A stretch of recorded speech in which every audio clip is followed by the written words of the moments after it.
जय हिंद दोस्तों। आप लोग देख रहे हैं ओडीएस क्लासेस। आप लोगों का इस चैनल पे स्वागत है। आज हम आप लोगों को वैदिक काल के बारे में बताएंगे। जैसा कि हमने पिछली कक्षा में यह पढ़ लिया है कि आदिमानव से मानव का विकास कैसे हुआ है। हड़प्पा सभ्यता एक नगरीय सभ्यता में कैसे विकसित हुई, एक नगरीय सभ्यता में कैसे वे विकसित हुई, इसके बारे में हम लोग चर्चा कर चुके हैं। तो हम आज आपकी इस कक्षा में बताएंगे वैदिक काल के बारे में। ठीक है, तो आइए क्लास को शुरू करते हैं। वैदिक काल क्या है? तो वैदिक काल जो है 1500 बीसी से 600 बीसी तक लिया जाता है। ठीक है, वैदिक काल को दो काल में बांटा जाता है, पूर्व वैदिक काल, उत्तर वैदिक काल। ठीक है, पूर्व वैदिक काल का जो टाइम पीरियड होता है 1500 बीसी से 1000 बीसी तक होता है। उसके बाद से जो उत्तर वैदिक काल का टाइम पीरियड है वो 1000 बीसी से 600 बीसी होता है। ठीक है, इसी काल के बीच में लोहा भी आया है। ठीक है, 1000 बीसी में लगभग। उसके बाद से पूर्व वैदिक काल में जो है हमने कल बताया था कि ऋग्वेद जो है वह वैदिक काल में आता है। तो ऋग्वेद जो हम पढ़ते हैं वो पूर्व वैदिक काल में पढ़ते हैं। ठीक है, जिसमें सूक्त या मंत्र शब्द आया है। ठीक है, और ये सूक्त मंत्र किसके लिए आया है? तो देवताओं के लिए आया है। जैसा कि हमने कल बताया था आपको आपकी पिछली कक्षा में कि देवताओं के प्रार्थना के लिए जो मंत्र बोला जाता है वो उसे सूक्त भी बोलते हैं। ठीक है, उसके बाद से जो उत्तर वैदिक काल है, उत्तर वैदिक काल में हम लोग जो बाकी 3 वेद हैं उसको पढ़ते हैं, जैसे सामवेद, यजुर्वेद और अथर्ववेद। ठीक है, इसके बाद से हम पढ़ते हैं कि पूर्व वैदिक काल होता क्या है। ठीक है, पूर्व वैदिक काल में तो जो पूर्व वैदिक काल का टाइम पीरियड अभी आपको हम बताएं कि 1500 बीसी से 1000 बीसी होता है। ठीक है, पूर्व वैदिक काल के कहाँ से कहाँ तक का इसका विस्तार था? तो ये अफगानिस्तान और पंजाब में था। ठीक है, जैसे कि हमने बताया कि जहाँ सप्त सिंधु प्रदेश हुआ वहाँ से ऋग्वेद काल का उद्भव हुआ था। तो पंजाब जो है वहीं से है। तो ऋग्वेद काल यहाँ से आया था। और ऋग्वेद काल में जो आर्य होते थे उन्हें श्रेष्ठ माना जाता था। ठीक है, आर्य को सबसे श्रेष्ठ माना जाता था। उसके बाद हम बताएं ऋग्वेद काल में कौन कौन से प्रमुख देवताएं थे। ठीक है, तो इसमें इंद्र, वरुण और अग्नि थे। इंद्र जो थे के देवता भी कहे जाते थे, और जो वरुण थे वे प्रकृति के देवता थे, और जो अग्नि थे वे आग के देवता थे। ठीक है, इसके बाद से इसमें जो प्रारंभिक नदियों का भी उल्लेख किया गया है। ठीक है, जो कि इन क्षेत्रों में ही हुआ है, जैसे अफगानिस्तान और पंजाब। पंजाब के क्षेत्र में जो नदियाँ बहती हैं उसमें सबसे प्रमुख नदी जो वहाँ पे बहती है सिंधु नदी है।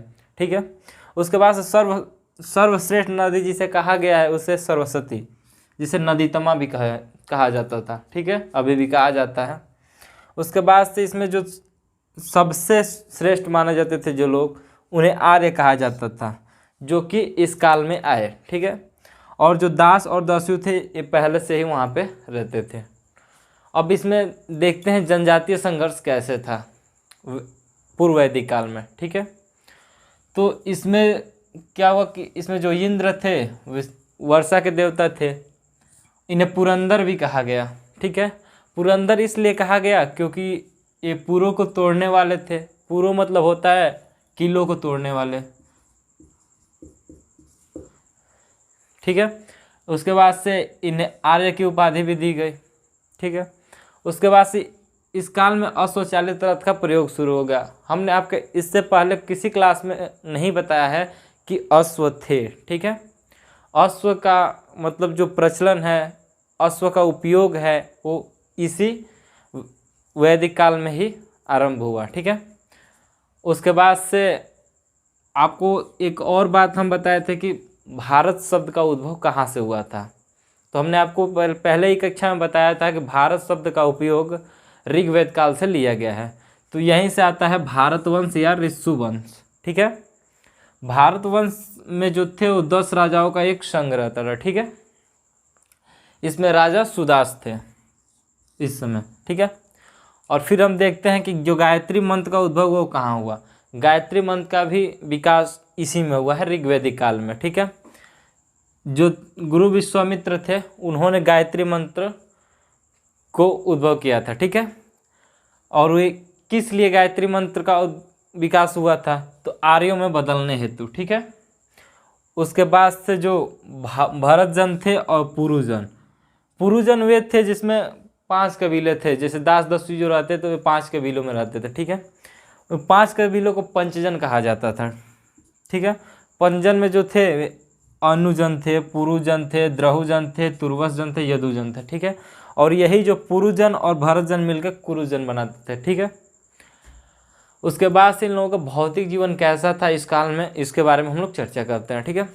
तो जो भौतिक जीवन था, जो आर्य थे, इन्हें विजेता कहा जाता था, क्योंकि कोई भी युद्ध हो, कोई भी लड़ाई हो, सब आर्य ही लड़ा करते थे, ठीक है, उस समय।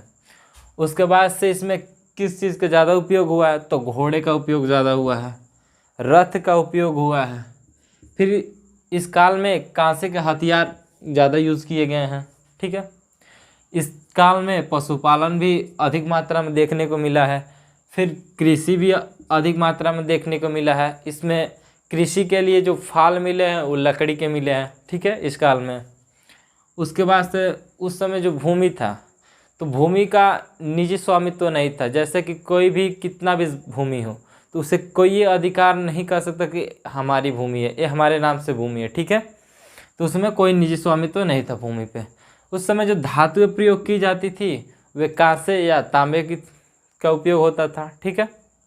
और जो समुद्र थे, समुद्र को जलाशय के रूप में लिया जाता था, ठीक है। और जो इसमें घर था वो मिट्टी के बने होते थे, ठीक है। इसके बाद से हम आपको बताएंगे कि ऋग्वैदिक काल क्या होता है। दोस्तों अब हम चर्चा करेंगे ऋग्वैदिक काल के बारे में, ठीक है। तो ऋग्वैदिक काल है, ऋग्वैदिक काल से ही राज व्यवस्था का प्रारंभ हुआ है, ठीक है। यहाँ से राजन शब्द का उद्भव हुआ है, राज व्यवस्था से, ठीक है। या जो कबीला का जो प्रमुख था वो, मतलब उस काल में, ऋग्वैदिक काल में जो कबीला का प्रमुख था उसे राजन कहा गया, ठीक है। जैसे कि मान लीजिए कोई क्षेत्र हो, ठीक है। इस क्षेत्र में यहाँ नीचे की ओर ये है कुल परिवार, ठीक है, ठीक है। और जो कई कुल मिलते हैं आपस में तो एक ग्राम बनता है, ठीक है। तो इसे ग्राम कहा गया। जब कई कुल मिलाकर एक ग्राम बनता है और कई ग्राम मिलते हैं तो एक विष बनता है। विष जो होता है, यहाँ इस एरिया में राजा के सगे संबंधी रहते हैं, ठीक है। इसमें ग्रामवासी रहते हैं और इसमें वही, ठीक है। उसके बाद यहाँ एक कोई राजा रहता है और इसमें जो ग्राम के हेड होते हैं, ग्राम के हेड जिसे ग्रामीणी कहा जाता है, ठीक है।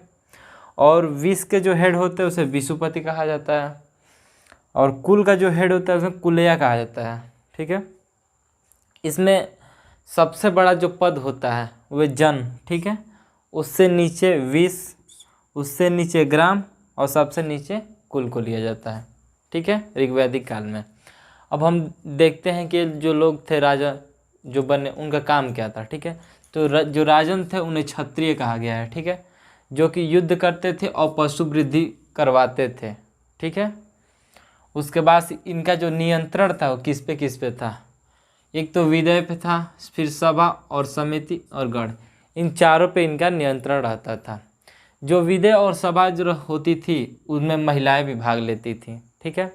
और जो समिति और सभा ये दोनों मिलकर राजा का चुनाव करते थे आम सभा के द्वारा, ठीक है। उसके बाद से जो इसमें कर था वे स्वेच्छा से दिया जाता था, कोई ज़बरदस्ती नहीं थी, ठीक है।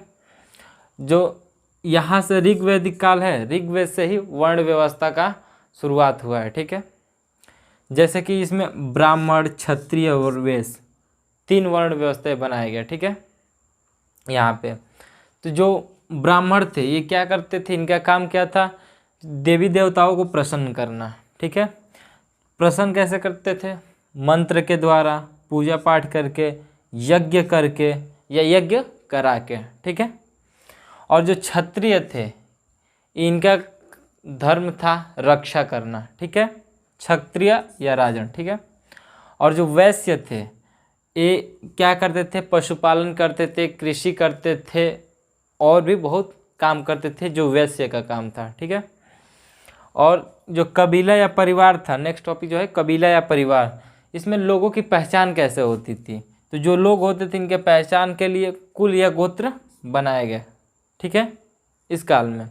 इसके बाद से जो जन शब्द है उसका 275 बार प्रयोग किया गया है, ठीक है। और जनपद शब्द का प्रयोग अभी नहीं हुआ है, ठीक है, इस काल में। उसके बाद इस काल में जो स्त्रियां थी उनका कहाँ कहाँ योगदान होता था ये जानते हैं। तो वे राजनीति में भी भाग लेती थीं, धार्मिक अनुष्ठान भी करती थीं, वैदिक मंत्र की रचना भी करती थीं, और नियोग प्रथा भी थी उसमें और सती प्रथा भी थी, परंतु बाल विवाह नहीं होते थे, ठीक है। अब आगे कल की क्लास में हम लोग उत्तर वैदिक काल के बारे में चर्चा करेंगे, ठीक है।